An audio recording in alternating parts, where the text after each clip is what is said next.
Madeline was on the run. She should have known better. She really should have. An insect, a large bee or wasp, whizzed past close to her ear as she skidded around a corner, her right foot almost slipping out of her low-cut sneaker. An instant later came a flat blam. She knew he was shooting at her. No doubt now as to what he'd had in mind in the car. He's trying to kill me. Why? What did I do? She was gasping for breath now, beginning to stumble from exhaustion as she ran down the dark street. Even late as it was, even in this neighborhood, somebody must be awake who would help her. Anyone. Terror propelled her. Terror and the steady, relentless pounding of his footsteps behind her. What caused this? What's this about? If he gets close enough to take another shot... Her right side was aching now.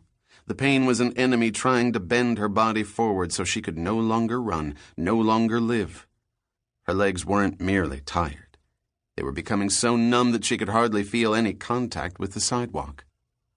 Madeline was ready to surrender to the inevitable, and then she saw a shifting of shadow and a brightening at the next dark intersection. A car's coming. Behind her, closer, the gun fired again.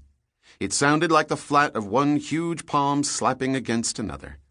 There was a finality to the sharp report. It signaled the end of something. Chapter 2. Retired homicide detective Frank Quinn was having strong black coffee after his breakfast at the Lotus Diner on Amsterdam when a saggy-jowled man who looked like a well-tailored bloodhound sat down opposite him. "I know I'm late," the bloodhound growled. "How so?" Quinn asked, sipping his coffee. "If it were up to you, I'd have been here much sooner." Quinn didn't answer. Overconfident people bored him. The two men were almost exact opposites. The bloodhound, who was New York Police Commissioner Harley Renz, was not only saggy-jowled but saggy-bodied.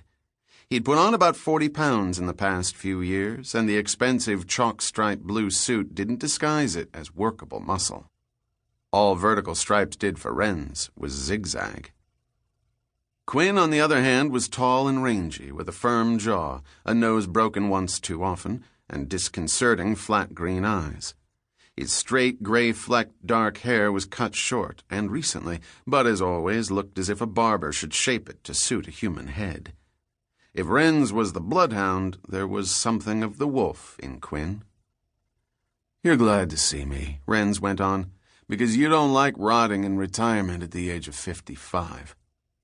Thel, the waitress, came over and Quinn said, "A coffee for my antagonist." "I haven't had breakfast," Renz said. "I'll have a waffle, too. Diet syrup."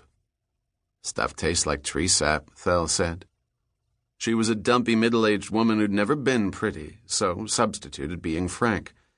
It worked pretty well for her. "The real stuff, then," Renz said, grateful to be nudged off his diet. Quinn listened for a moment to Upper West Side traffic flowing past on Amsterdam. Somebody just outside shouted an obscenity. Somebody leaned on a car horn and shouted back. New York. "I'm rotting fast," he said. "Why don't you get to the point?" "Sure. I need you and your team again." Quinn and the two detectives Renz had assigned to him on his last case had become media darlings by tracking down a serial killer aptly called the Butcher. Their success had also resulted in Renz's swift climb up the promotional ladder to commissioner. He was, in fact, one of the most popular commissioners the city had ever known. In New York, that meant he could do just about as he pleased, including yanking 3 detectives temporarily back into the NYPD as long as they were willing. He knew Quinn would be willing, and if Quinn was willing, so would be his 2 detectives. Like Renz, Quinn was a hard man to refuse. "Why do you need us?" Renz smiled. Still looked like a bloodhound. "In this city, Quinn, you're Mr. Serial Killer." "I'm not sure I like the way you put that." "You know what I mean." "Last time we went to work for you, you got promoted all the way to commissioner." "And you got your good name back and became a big hero. There's something in this for both of us, Quinn.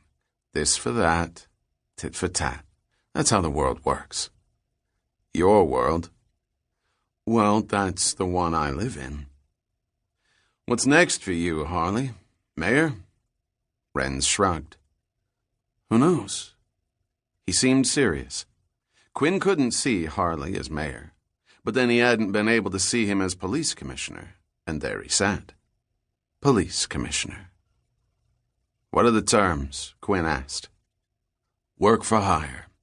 It won't interfere with your settlement or interrupt your retirement pay.